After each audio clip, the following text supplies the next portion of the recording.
Right Telangana అసెంబ్లీకి సంబంధించిన breaking news చూస్తున్నాం. అసెంబ్లీ సమావేశాలు కాసేపట్లో తిరిగి ప్రారంభం కానున్నాయి. అసెంబ్లీలో నేడు పర్యాటక విధానంపై స్వల్పకాలిక చర్చ జరగనుంది. ఇక గంట పాటు ప్రశ్నోత్తరాలు నిర్వహించనున్నారు. ఆ తర్వాత ఇటీవల మృతి చెందిన మాజీ ఎమ్మెల్యేలకు సభ్యులు సంతాపం తెలియజేస్తారు. అయితే ఈరోజు సభలో స్పోర్ట్స్ యూనివర్సిటీల సవరణ బిల్లును ప్రభుత్వం ప్రవేశపెట్టనుంది. ఇక పర్యాటక విధానంపై స్వల్పకాలిక చర్చ అయితే జరగనుంది. అయితే అసెంబ్లీ సమావేశాలు ఈ నెల 9న ప్రారంభమయ్యాయి.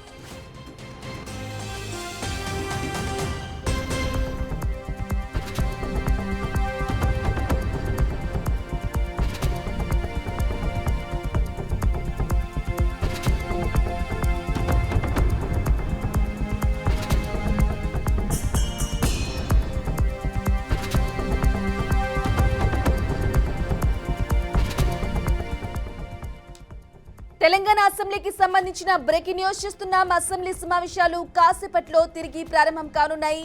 అసెంబ్లీలో నేడు పర్యాటక విధానంపై స్వల్పకాలిక చర్చ జరగనుంది. ఇక గంట పాటు ప్రశ్నోత్తరాలు నిర్వహించనున్నారు. ఆ తరువాత ఇటీవల మృతి చెందిన మాజీ ఎమ్మెల్యేలకు సభ్యులు సంతాపం తెలియజేస్తారు.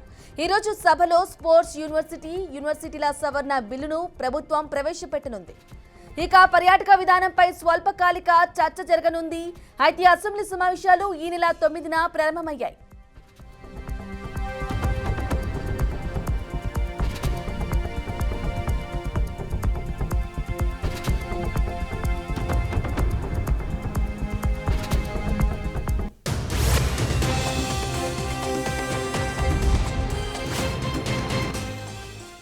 తెలంగాణ అసెంబ్లీకి సంబంధించిన బ్రేకింగ్ న్యూస్ చూస్తున్నాం. అసెంబ్లీ సమావేశాలు కాసేపట్లో తిరిగి ప్రారంభం కానున్నాయి. అసెంబ్లీలో నేడు పర్యాటక విధానంపై స్వల్పకాలిక చర్చ జరగనుంది. ఇక గంట పాటు ప్రశ్నోత్తరాలు నిర్వహించనున్నారు. ఇక ఆ తర్వాత ఇటీవల మృతి చెందిన మాజీ ఎమ్మెల్యేలకు సభ్యులు సంతాపం తెలియజేస్తారు. ఈరోజు సభలో స్పోర్ట్స్ యూనివర్సిటీల సవరణ బిల్లులను ప్రభుత్వం ప్రవేశపెట్టనుంది. పర్యాటక విధానంపై స్వల్పకాలిక చర్చ అయితే జరగనుంది. అయితే అసెంబ్లీ సమావేశాలు ఈ నెల 9న ప్రారంభమయ్యాయి.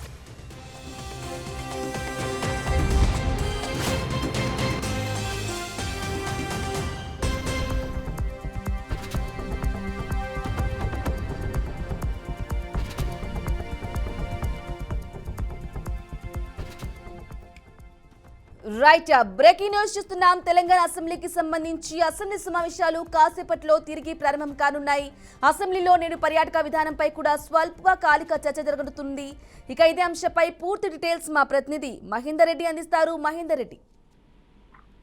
బ్రాహ్మణి, తెలంగాణ అసెంబ్లీ శీతాకాల సమావేశాలు నేటి నుంచి తిరిగి ప్రారంభం కానున్నాయి. మొదట ప్రశ్నోత్తరాల సమయం అయితే కొనసాగుతుంది. అనంతరం ఇటీవల మృతి చెందిన మాజీ ఎమ్మెల్యేలు కోమిరెడ్డి జ్యోతి అలాగే ఉభయం రామచంద్ర రెడ్డి శాసనసభ సంతాపం తెలుపనుంది. అనంతరం సభలో టూరిజం పాలసీపై లఘు చర్చ కూడా జరగనుంది ఈరోజు. సో మొత్తానికి ఈ రోజు ఉదయం 10 గంటలకు అసెంబ్లీ సమావేశాలు ప్రారంభం కానున్నాయి. ఆ సభలో ప్రభుత్వం 2 కీలక బిల్లులను కూడా ప్రవేశపెట్టనుంది. Brahmani, young India physical education and sports university bill, Telangana యూనివర్సిటీల చట్ట సవరణ బిల్లును ముఖ్యమంత్రి రేవంత్ రెడ్డి అసెంబ్లీలో ప్రవేశపెట్టున్నారు. సభ ప్రారంభం కాగానే మొదట ప్రశ్నోత్తరాల సమయం కొనసాగుతుంది. అనంతరం ఇటీవల మృతి చెందిన ఈ మాజీ ఎమ్మెల్యేలకు అయితే సంతాపం తెరవని చెప్తుంది. సో అయితే ఈ సభ తర్వాత మధ్యాహ్నం 2 గంటలకు అసెంబ్లీ సమావేశంలో హాల్లో మొత్తంగా కేంద్ర ఇటు రాష్ట్ర మంత్రివర్గం కూడా సమావేశం కానుంది. ఇప్పటికే RR 2024 బిల్లు, పంచాయతీరాజ్ అలాగే మున్సిపల్ చట్ట సవరణ బిల్లు కూడా ఈ సహా మొత్తం 5 ఆర్డినెన్స్లకు కేబినెట్ అయితే ఆమోదం తెలపనే అవకాశం అయితే కనిపిస్తుంది. మరి మంత్రివర్గంలో ఆమోదంతో RR 2024 బిల్లును అయితే మంత్రి పొంగులేటి శ్రీనివాసరెడ్డి గతంలో కూడా ఆయన అన్నది అన్నారు. దానికి కూడా నేడు కేబినెట్ సమావేశాలు ఈరోజు చర్చించే అవకాశం అయితే కనిపిస్తుంది. మరి right Mahender, thank you for the updates. Assembly సమావేశాలు ప్రారంభమయ్యాయి. లైవ్ చూద్దాం. సభ్యులు విషయాన్ని దృష్టిలో ఉంచుకొని వ్యవహరించి సభకు పూర్తిగా సహకరిస్తే నిర్దేశించిన సమయంలో అన్ని ప్రశ్నలు పూర్తి చేసుకోవడంతో పాటు తద్వారా రాష్ట్ర అభివృద్ధికి మేలు చేసిన వారు అవుతారు. అంతేకాకుండా విలువైన సభా సమయాన్ని సద్వినియోగమై రోజువారీ ఎజెండాలోని మిగతా అంశాలను కూడా పూర్తి చేసుకోవడానికి వీలవుతుంది. దయచేసి ఈ విషయాన్ని అందరూ సభకు సహకరించాలని విజ్ఞప్తి చేస్తున్నాను. Question hour. మొదటి ప్రశ్న, 395 గ్రామ పంచాయతీల్లో బీటీ రోడ్లు పంచాయతీరాజ్ మరియు గ్రామీణాభివృద్ధి శాఖ మంత్రి గారు. అధ్యక్ష, ఏ ప్రశ్నకు అవునండి. బి ప్రశ్న, రాష్ట్రంలోని మొత్తం గ్రామ పంచాయతీల సంఖ్య 12,941. రోడ్డు ద్వారా అనుసంధానం చేయబడినటువంటి గ్రామ పంచాయతీల సంఖ్య 12,607.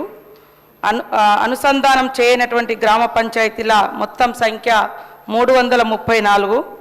సి ప్రశ్నకు అవునండి. రాష్ట్రంలోని అన్ని గ్రామ పంచాయతీలు, నివాస కాలనీలు, జనవాసాలలో బీటీ రోడ్లు వేయాలని ప్రభుత్వం యొక్క ఉద్దేశం. వీలైనంత త్వరగా పనులను చేపట్టడం జరుగుతుందని సభ్యులకు తెలియజేస్తాం. గౌరవ సభ్యులు చిక్కుడు వంశకృష్ణ గారు.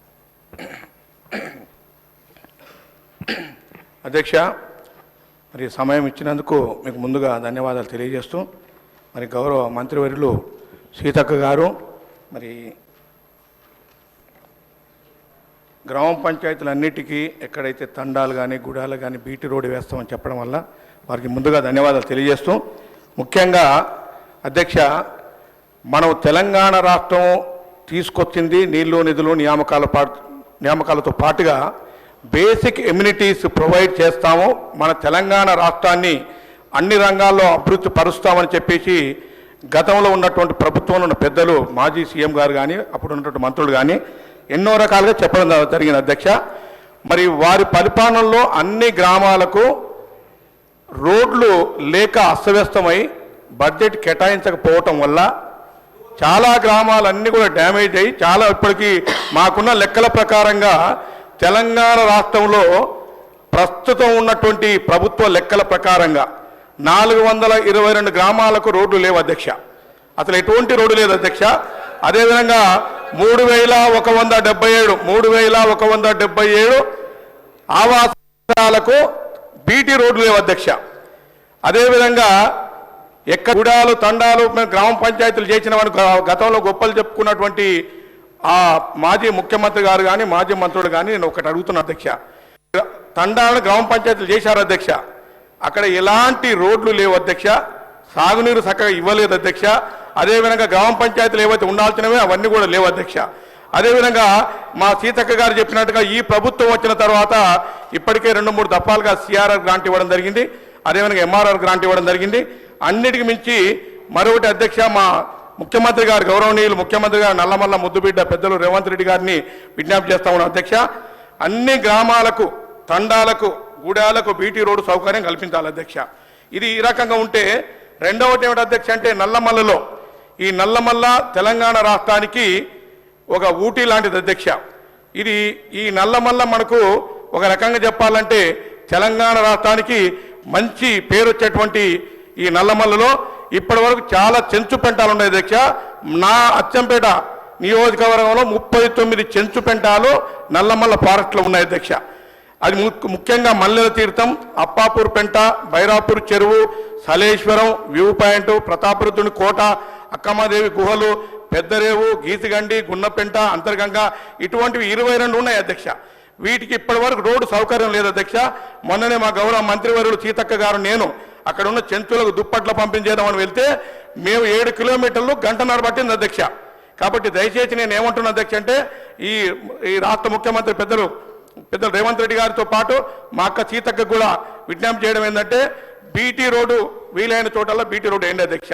ఒకవేళ బీటీ రోడ్డు వీలు పడకపోతే అంటే ఫారెస్ట్ పర్మిషన్ గిట్ట ఇవ్వకపోతే కనీసం మెటల్ రోడ్ అని వేయాలని కోరుతా ఉన్నాం అధ్యక్ష.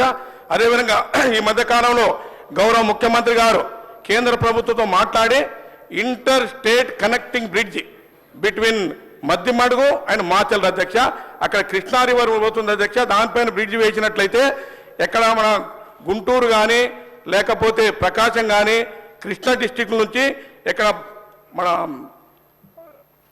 బెంగళూరు పోయేటువంటి రోడ్డు బైపాస్ వల్ల దాదాపు 75 నుంచి 100 కిలోమీటర్లు తగ్గే అవకాశం ఉంది అధ్యక్ష.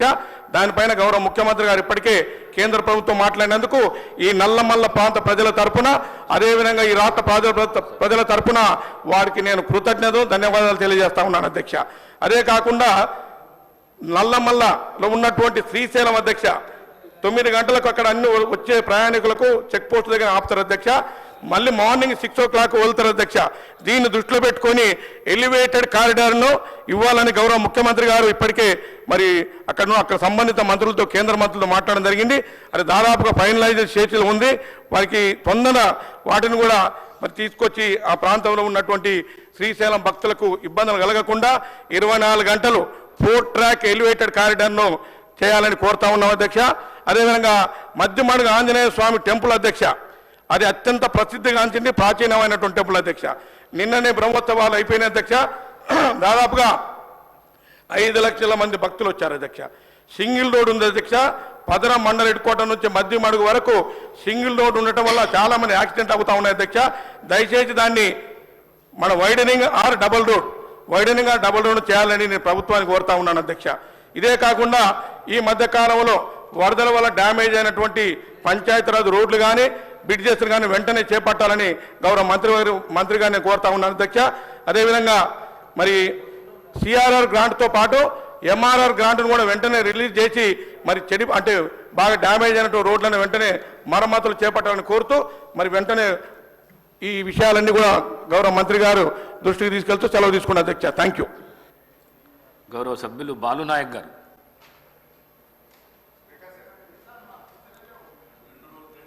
గౌరవ సభ్యులు శ్రీ మల్రెడ్డి రంగారెడ్డి గారు.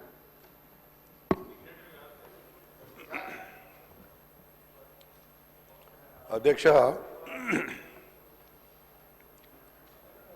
గ్రామీణ ప్రాంతాల్లో ఉన్నటువంటి రోడ్ల మీద ఒకసారి ఆలోచిస్తే అధ్యక్ష, గ్రామాలలో మీరు కూడా గ్రామీణ ప్రాంతాల నుండి వచ్చినటువంటి వాళ్ళే అధ్యక్ష.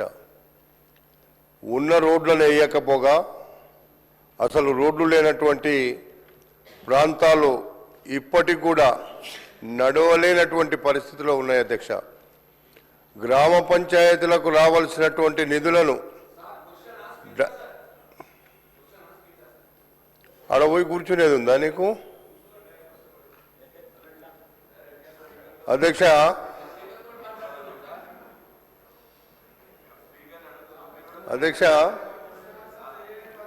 ఇవన్నీ సరిగ్గా చేసి ఉంటే మేమెందుకు అడుగుతాం అధ్యక్ష? ఇలా వీళ్ళు చెయ్యకనే కదా మేము అడుగుతున్నాము. అడిగేదానికి కూడా సరిగ్గా జవాబు వాళ్ళు ఇచ్చినుంటే ఈ గతి రాకపోవు కదా అధ్యక్ష. ఒకటే మిమ్మల్ని కోరుతున్నా అధ్యక్ష, మంత్రి గారు అయితే చాలా క్లియర్గా చెప్పినారు, మేము ఇప్పటిదాకా చేయలేని మాట వాస్తవం, ఫర్దర్గా మేము చేస్తామని. మీరు అధ్యక్ష ఒక్కటి ఆలోచించండి అధ్యక్ష, గ్రామ పంచాయతీ నిధులను కూడా ఒక సర్పంచ్కు ఉన్నటువంటి హక్కులను కూడా కాలరాసినటువంటి 10 సంవత్సరాలు ప్రభుత్వం అధ్యక్ష. గ్రామ పంచాయతీ సర్పంచులను నిమిత్త మాత్రులుగా చేసినారు అధ్యక్ష. గ్రామ పంచాయతీలో ఉండే సర్పంచులు కనీసం ఒక కరెంటు బల్బ్ వేయలేని పరిస్థితి తెచ్చినారు గ్రామాలలో. మనం అందరం చూస్తున్నాం. అది గ్రామ పంచాయతీల గ్రామ పంచాయతీ అధోగతి పాలు పట్టించిండ్రు. ఈరోజు ఇంకా మాట్లాడితే ఎట్లా అధ్యక్ష? చేస్తాము చేయబోతున్నాము అని చెప్తుంటే వినండి. మీకన్నా కనీసం ఎట్లా కావాలో అడగండి గ్రామ పంచాయతీలకు. అది చెప్పడం లేదు, కేవలం అంటే అయిపోయిందా మాకు రావా అట్లా చెప్పడం అధ్యక్ష? నేను ఒకటే అడుగుతున్నా అధ్యక్ష, ఇప్పుడైనా పర్వాలేదు, గ్రామ పంచాయతీలకు ఉండేటువంటి అధికారాలను తిరిగి ఇవ్వమని ఈ ప్రభుత్వాన్ని, ముఖ్యమంత్రి గారిని, సీతక్క గారిని నేను కోరుతున్నా అధ్యక్ష. ఎందుకంటే గ్రామాలలో ఒక కరెంటు బల్బు కూడా కొనలేనటువంటి పరిస్థితులను చట్టం తెచ్చిండ్రో మరి ఏం చేసిండ్రో కాంట్రాక్టర్కి ఇచ్చి ఇప్పటిదాకా వాళ్ళు గ్రామ పంచాయతీలలో దిష్టి బొమ్మలాగానే సర్పంచులు మిగిలిపోయినారు అధ్యక్ష.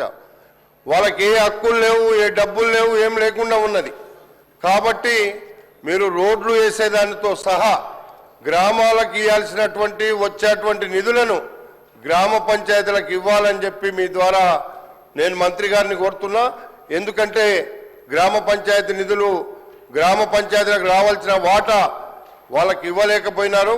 కాబట్టి ఇప్పుడు వాళ్ళకు వచ్చేటువంటి వాటాను, గ్రామాలకు వచ్చేటువంటి ఏదైతే వాళ్లకు గ్రామ పంచాయతీలకు రావాల్సినటువంటి అమౌంట్ ఉందో డైరెక్ట్గా వాళ్ళకే గ్రామ పంచాయతీలకు ఇవ్వమని మీ ద్వారా కోరుతున్న అధ్యక్ష. గ్రామాలలో రోడ్లు కూడా ఎప్పటి వరకు పూర్తిగా చేయాలని మీరు నిర్ణయించారో మాకు చెప్పితే మేము కూడా గ్రామీణ ప్రాంతాల్లో ఉండే ప్రజలకు చెప్పడానికి వీలైతుందని చెప్పి ఈ సందర్భంగా మీకు మనవి చేస్తూ, మంత్రి గారిని ఎప్పుడు మొదలు పెడతారు, ఎప్పటి వరకు పూర్తి చేస్తారు, ఎంత గ్రామీణ ప్రాంతాల్లో ఉండే పంచాయతీరాజ్ రోడ్లు ఎప్పటి వరకు పూర్తి చేస్తారు,